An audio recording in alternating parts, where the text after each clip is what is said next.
Te levantas otro día más temprano por la mañana. Te desperezas y hace frío, es una mañana de invierno.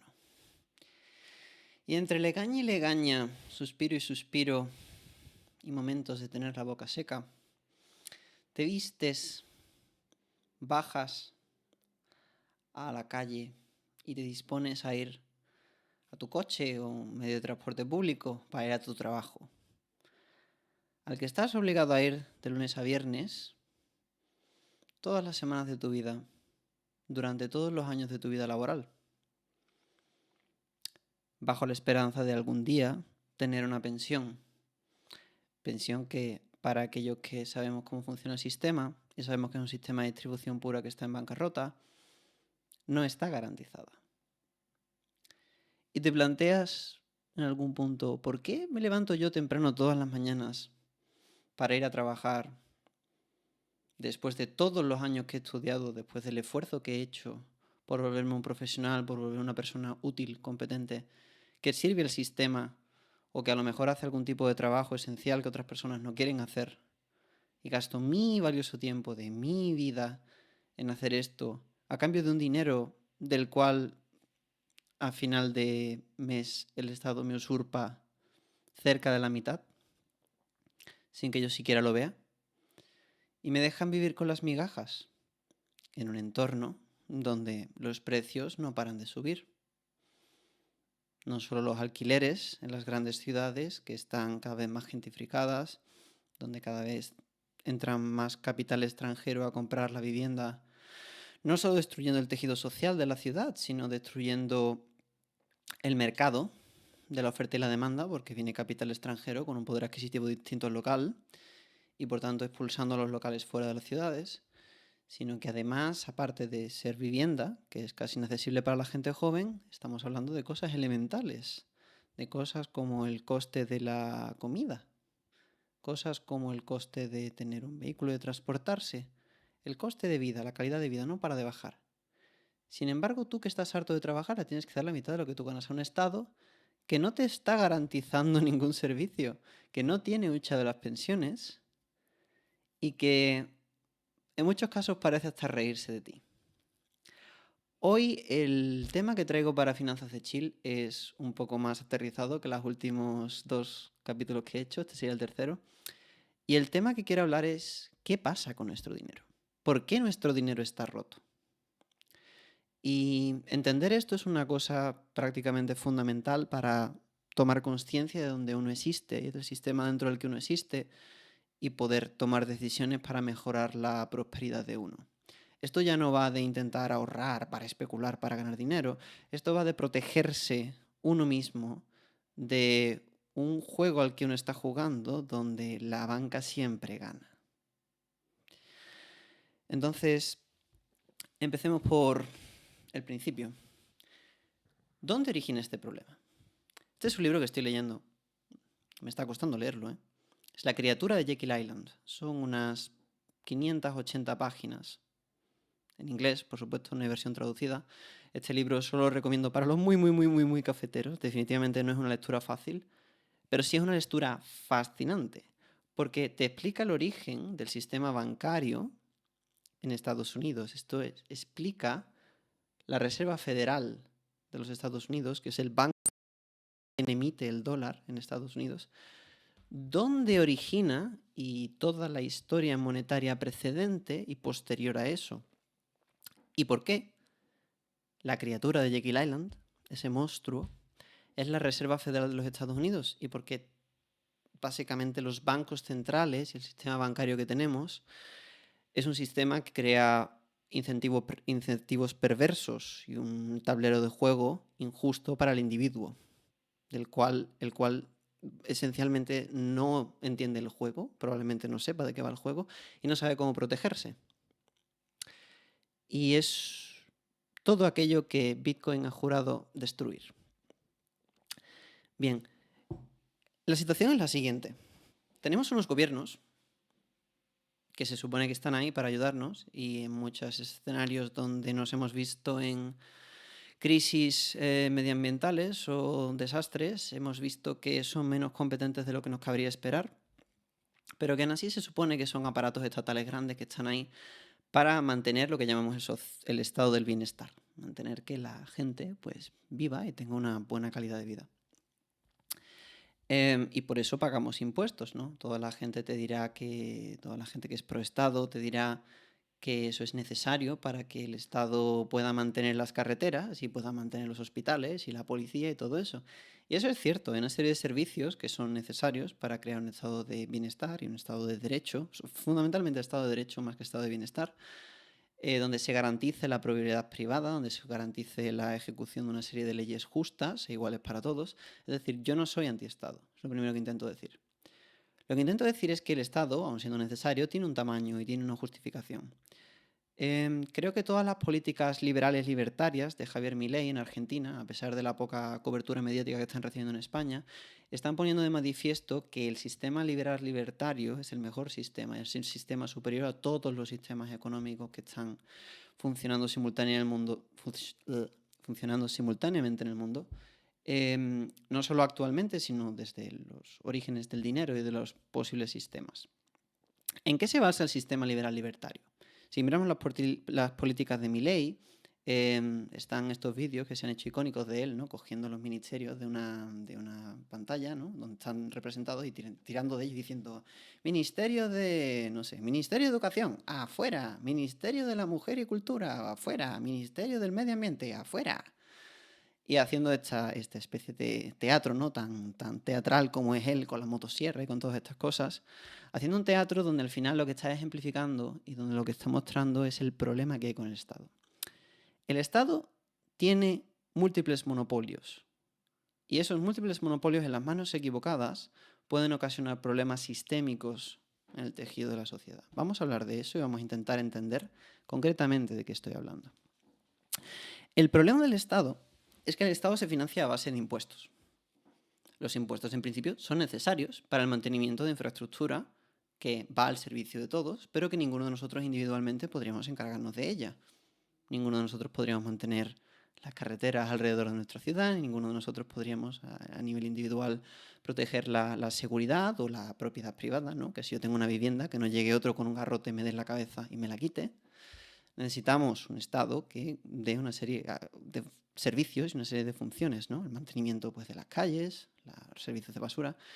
Pero el problema que tiene el Estado es que el Estado tiene una tendencia a crecer hasta el infinito.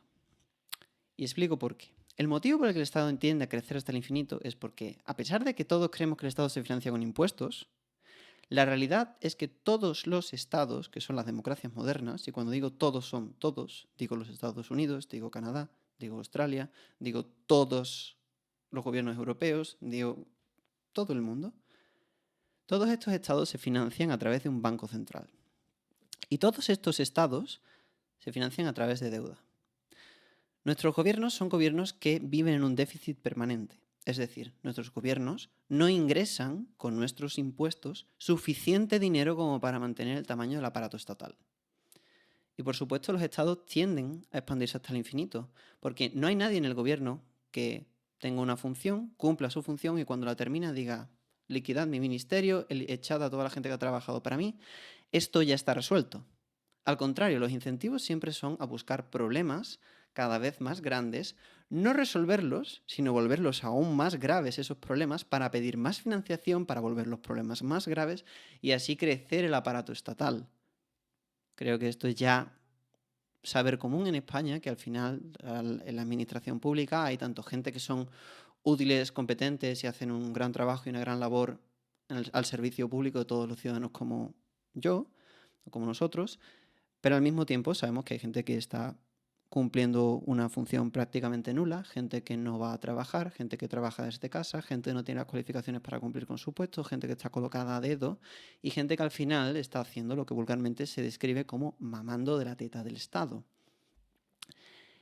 Claramente esto es un sistema injusto y un sistema parasitario, porque si yo trabajo y a mí el Estado me expropia parte de mi rendimiento de capital, y luego lo redistribuye con personas que no han producido un valor para justificar recibir ese salario, esa compensación económica, al final esas personas se convierten en parásitos. Esas personas se convierten en personas que no están dando aquello que luego piden a cambio, no están contribuyendo. Pero sin embargo el Estado puede expandirse hasta el infinito. Porque una de las realidades que tenemos que entender, y una de las cosas fundamentales a entender en este tema, es que el Estado no depende de los impuestos para financiarse de forma exclusiva. Todos nuestros estados funcionan en déficits. ¿En déficit por qué? Porque lo que ingresa en impuestos, lo que produce la economía, lo que produce la industria, lo que producen los individuos, todo lo que se recauda en todas las formas de impuestos, ¿qué formas de impuestos? No es solo el impuesto al trabajo, es el impuesto a las ganancias patrimoniales, si uno tiene inversiones, es el impuesto a los dividendos, el impuesto a la compra y venta de activos financieros, el impuesto de plusvalías, el impuesto al suelo, el impuesto al sol, el impuesto impuesto al agua, el impuesto a respirar, ¿no? Ya estoy exagerando, ¿no?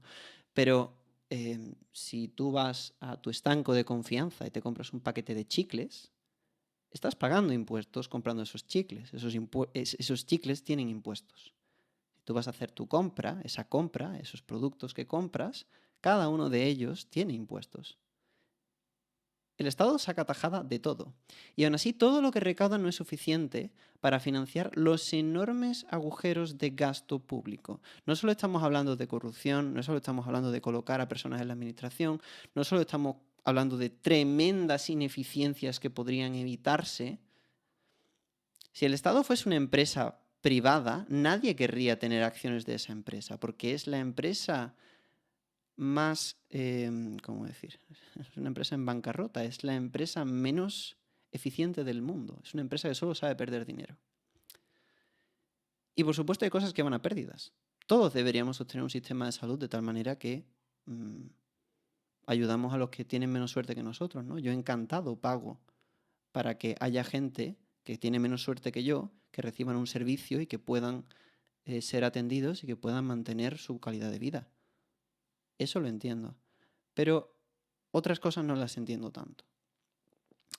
Y el problema es que cuando el Estado no tiene suficiente con esos impuestos para financiarse, como hemos mencionado varias veces, el Estado recurre a el Banco Central. Porque la realidad es que los Estados tienen el monopolio sobre el control de la moneda. Es decir, yo invito a la persona que me está oyendo, te invito a que pienses lo siguiente. ¿Quién le ha dado al Estado el monopolio de decir qué es dinero y qué no es dinero? Es decir, ¿tiene el Estado la capacidad de decirme a mí como individuo qué es lo que yo reconozco como dinero y en qué moneda puedo transaccionar? ¿Estoy yo obligado como ciudadano europeo a transaccionar en euros? ¿Por qué no puedo transaccionar en monedas de oro? Suponiendo que la persona al otro lado, es decir, el vendedor, el mercante, acepte ese método de pago. ¿Por qué no puedo transaccionar en Bitcoin? ¿Por qué no puedo transaccionar en aquello que yo vea siempre y cuando se paguen los impuestos convenientes? Sin embargo, el Estado parece que se arraiga, ¿no? Esa potestad de decir, no, tú tus pagos los vas a hacer en euros. Y si los quieres hacer en otra cosa, tendrás que liquidar esa otra cosa a euros y con esos euros comprar. Y al liquidar esa otra cosa tendrás que pagar las ganancias patrimoniales que correspondan, si es un activo financiero. Es decir, si tú tienes oro y quieres utilizar ese oro como moneda de pago, tienes que venderlo, saber a qué valor en euros lo compraste, saber a qué valor en euros lo estás vendiendo, calcular la plusvalía, de esa plusvalía pagar los impuestos correspondientes y del dinero restante entonces puedes pagar para comprar el bien o servicio que quieras y volver a pagar los impuestos de valor añadido del producto o servicio que estás comprando. La casa, siempre gana. No sé si lo estamos viendo. El motivo por el que el Estado tiene el monopolio del dinero es para controlar el flujo de él y para poner todos esos peajes económicos a toda transacción. El Estado es una máquina de recaudar y está hecha para recaudar dinero y luego gestionar ese dinero a conveniencia del poder político, como el político de turno vea conveniente. En el caso de España, uno de los más grandes problemas del Estado son las pensiones. Las pensiones están en la más absoluta bancarrota. Es decir, esa famosa hucha de las pensiones no existe. El sistema de pensiones en España es un sistema, hasta donde yo entiendo, plenamente distributivo, donde todo aquello que se recauda inmediatamente se distribuye. Cuando eso quiere decir, puntualizo, cuando tú, como español, estás pagando las pensiones, tú no estás guardando tu dinero en algún sitio como el modelo de la mochila austriaca, ¿no? Que no conozco muy en detalle, pero más o menos por encima sé cómo va. Tú no tienes un sitio donde está tu dinero guardado, rindiendo, invertido de alguna manera para en el futuro capitalizarlo cuando te haga falta. Tú estás pagando las pensiones de los que están cobrando pensiones hoy. Y no tienes garantía ninguna de que tú vayas a cobrar pensiones mañana. La garantía que tienes es que tú vas a pagar las pensiones de aquellos que cobran pensiones hoy. Y esas pensiones están establecidas y garantizadas por el Estado. Si el Estado no tiene suficiente dinero para pagar estas pensiones, lo que el Estado hace es que pide deuda. Es decir, hay un banco central, que en nuestro caso es el Banco Central Europeo, que está en Frankfurt, por cierto, he estado allí. Es un edificio de cristal así muy vacío en una explanada. Y ellos pueden crear más euros de la nada. Entonces, aquí introduzco el primer recurso, el primer apoyo de hoy. Tengo por aquí, esto es el suministro monetario en euros en una gráfica histórica.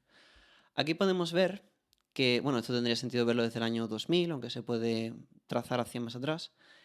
2002 creo que fue el euro. Pero aquí podemos ver la cantidad de euros, en esencia, la cantidad de euros que existen. El total, ¿no? ¿Cuántos euros hay en toda la economía, en todo el mundo? Y podemos ver que el Banco Central imprime estos euros. Es decir, los euros no existe una cantidad fija, sino que se van creando demanda del Banco Central. Una cosa fundamental que quiero clarificar ahora mismo en el canal y quiero que se ancle en la mente de todos aquellos que me escuchan es que el único motivo de la inflación persistente es la impresión monetaria. Es decir, el único motivo por que los bienes y servicios suben de precio y los activos financieros suben de precio es la creación de dinero. Bien, pues si vemos esta gráfica, podemos ver que, por ejemplo, en el año 2005 había del orden de 5,62 millones, pero esto es millones de millones, entonces son billones, si no me equivoco, de euros, ¿vale? Y actualmente pues podemos ver que anda sobre 3 veces esa cantidad.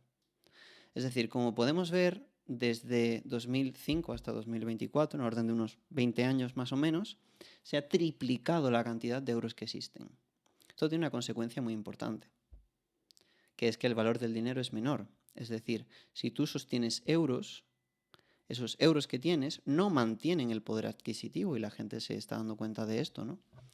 Sino que cada vez valen menos mientras el Banco Central cree más.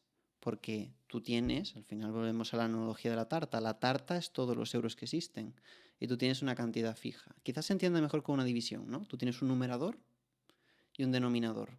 El numerador es los euros que tú tienes en tu cuenta bancaria, es una cantidad fija, pongamos 1.000 euros en 2005, y abajo el denominador es la cantidad total que existe, que son 5 billones, no sé, cualquier cantidad, ¿no?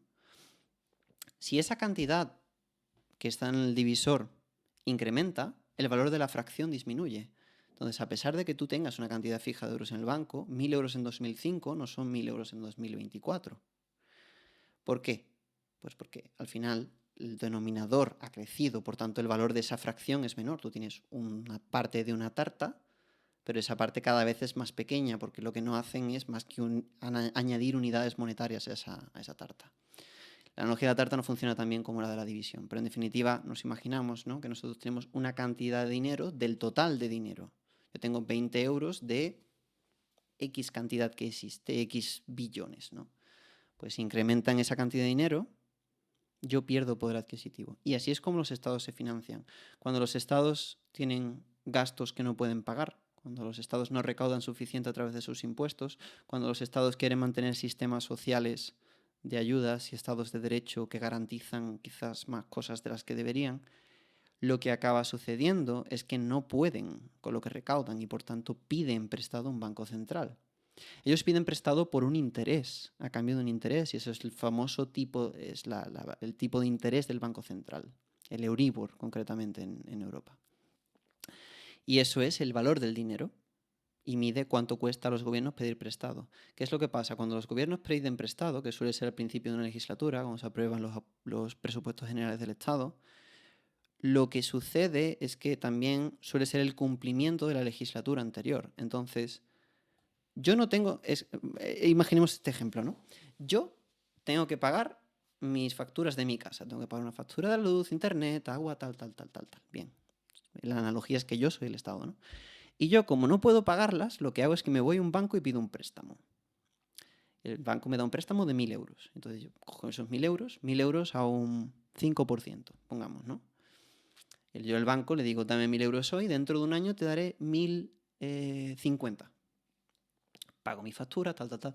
Llega el año siguiente y yo no he ingresado suficiente como para pagar las facturas del año siguiente.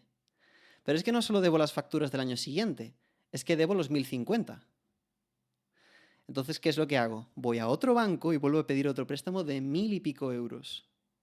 Y al banco al que le he pedido el dinero, le digo, vamos a hacer una cosa, te voy a pagar los 50 de interés, pero los 1.000 te los vuelvo a pedir prestados. Entonces al final pides un crédito para pagar el crédito. Eso es lo que hace el Estado continuamente y esa es la pelota de deuda estatal que crece hasta el infinito y más allá. Todos nuestros estados están endeudados. ¿Endeudados con quién? Con un banco central. La realidad es que están endeudados con la nada porque ese banco central ya sabe que el Estado funciona en un sistema de déficit. Pero el problema es que eso justifica la emisión monetaria, la creación de dinero y se le da al Estado para que el Estado, que es el peor gestor de dinero que existe, reparta esa riqueza a lo largo del sistema financiero.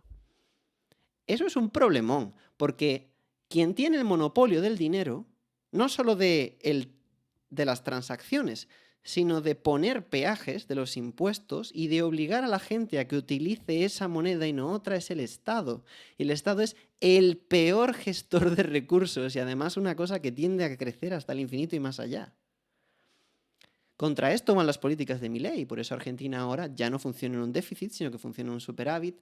Ya mismo van a quitar el cepo cambiario y ya el peso argentino va a estar flotante con el dólar y el tipo de cambio va a ser un tipo de cambio dinámico, no uno fijado por la República Argentina. Javier Milei ha cerrado el Banco Central de Argentina y ha propuesto una legislación de meter en la cárcel al presidente y a todos aquellos que se le ocurran crear uno.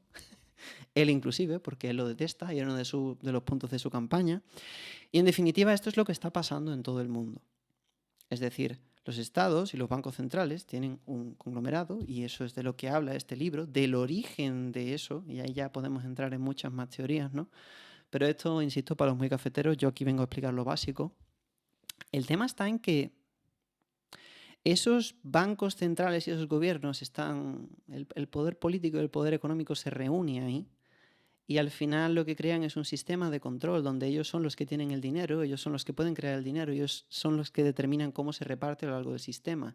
Y la factura se la pasan a aquellos que tienen euros o dólares o la moneda que sea, aquellos como tú y como yo que tienen ese dinero en el banco y que no pueden hacer nada porque ellos dejen de imprimir dinero. Sin embargo, nos vemos obligados a transaccionar y a ahorrar en ese dinero. Aquí es donde origina todo el problema que tenemos con el dinero. Porque la gente ve que su dinero cada vez compra menos. Vamos a ver, si vivimos en un mundo donde tecnológicamente cada vez se avanza más, cada vez tenemos más automatización, tenemos unas tecnologías fascinantes, como estamos viendo ahora con el auge de la inteligencia artificial, de los modelos de lenguaje, los modelos de vídeo, los modelos de audio, todo lo que es la robótica industrial. Tesla está empezando a hacer coches que se conducen solos ya por la calle. O sea, vivimos en un mundo súper eficiente, súper optimizado, súper tecnológico. ¿Por qué nuestro dinero cada vez compra menos? La tendencia natural desde un punto de vista de economía austriaca, desde un punto de vista donde la base monetaria no se expande hasta el infinito, desde el punto de vista de que no crean mucho dinero en nuestros bancos centrales, sino que mantienen la cantidad quieta, sería que el coste de todos los bienes y servicios tiende a cero. Nosotros deberíamos ver como todo alrededor nuestra cada vez es más barato, más fácil de producir y cuesta menos dinero, permanentemente. Y hablo de todo. Hablo de todo. Por supuesto, hay cosas que son más escasas que otras, cosas que son más fáciles de producir que otras, pero en general deberíamos ver cómo los precios de las cosas bajan. Sin embargo, no es el caso.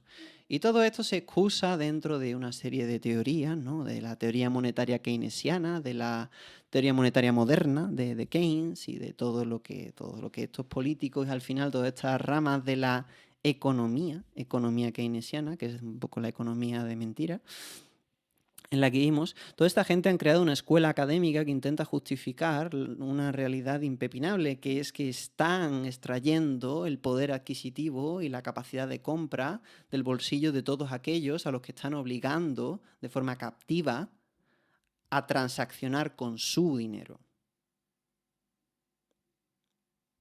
Si no lo has entendido, dale para atrás y escúchalo otra vez.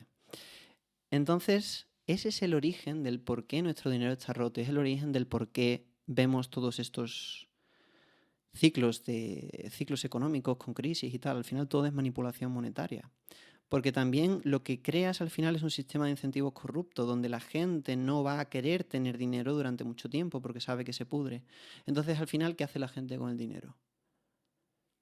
Separas a la gente en dos campamentos, básicamente. El primer campamento es aquellos que dicen, pues yo me voy a gastar el dinero y voy a disfrutar, porque si mi dinero vale más hoy que mañana, yo voy a vivir el día, voy a disfrutar, voy a gastar, voy a incentivar la economía y voy a vivir a tope con mi dinero porque tendré que ganar más mañana.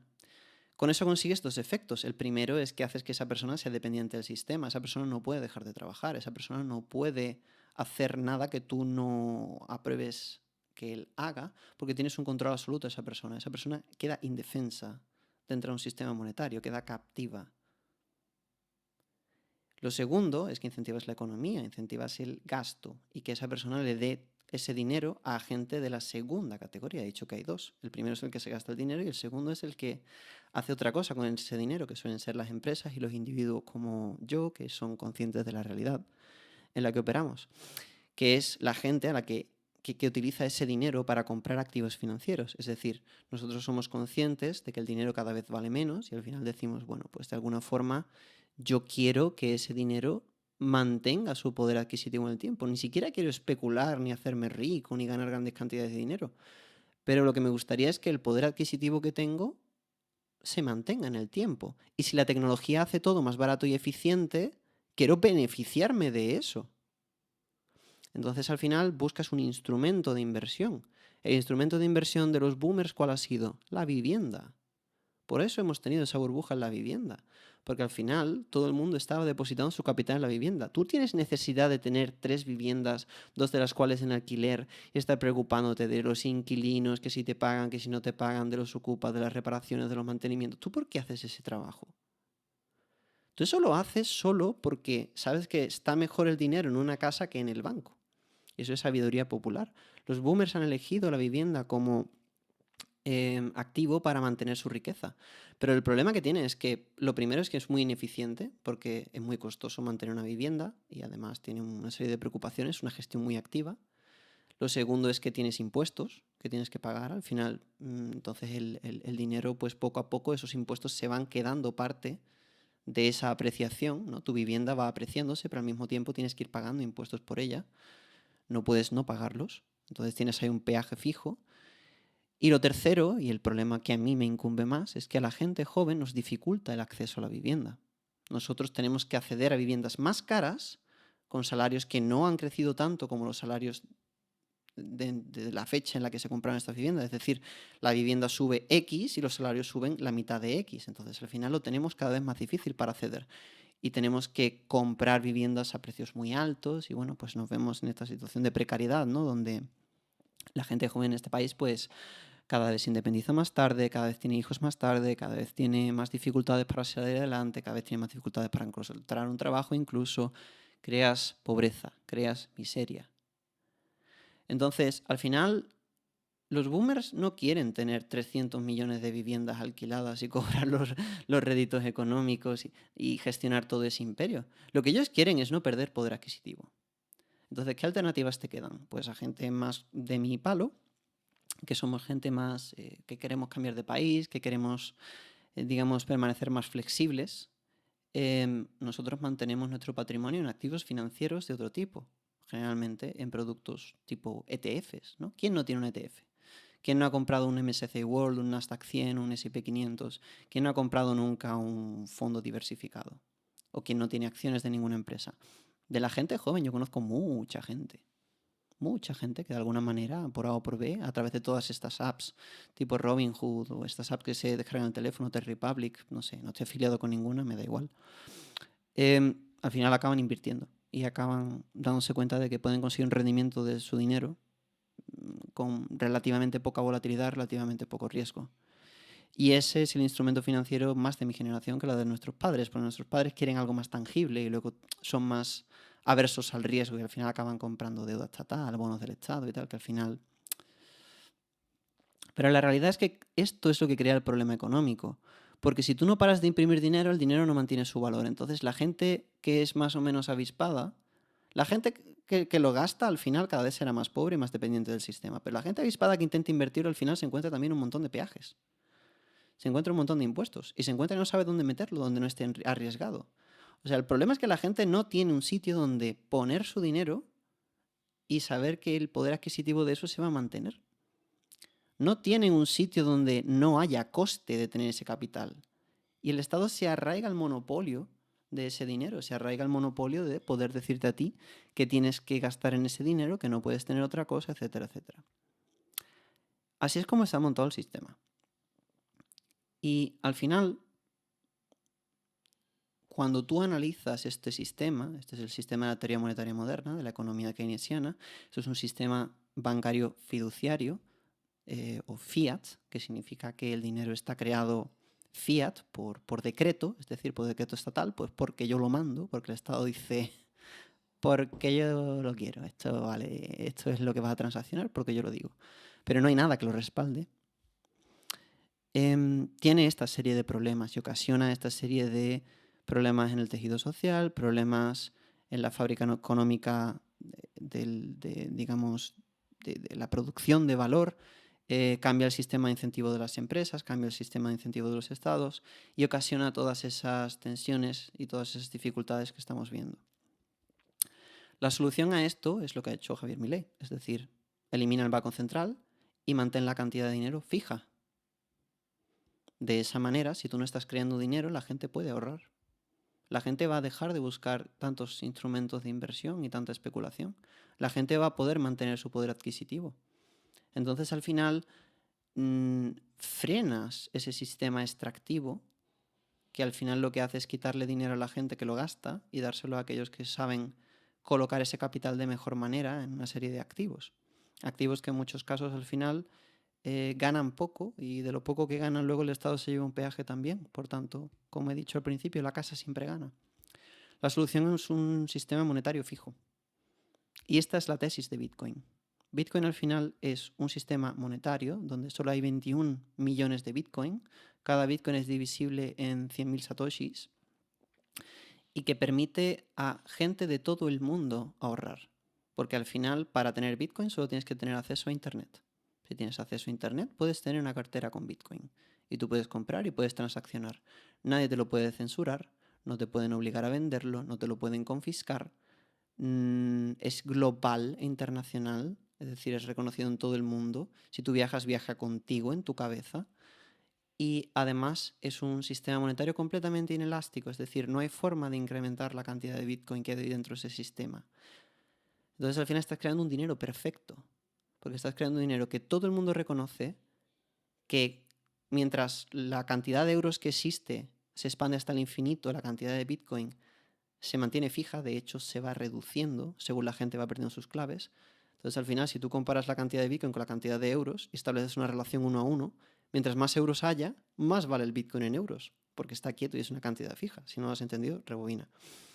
Entonces al final, Bitcoin se convierte en una especie de dinero sintético perfecto, perfectamente inelástico, perfectamente uniforme, perfectamente universal, perfectamente inconfiscable.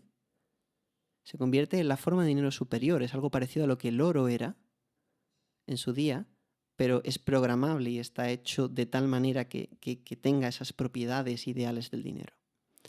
Y el motivo por el que la gente, como yo, creemos que siempre que Bitcoin no falle técnicamente, por algún motivo, todos creemos que va a apreciarse monetariamente es muy sencillo. Es porque sabemos que el sistema monetario fiduciario se va a expandir hasta el infinito.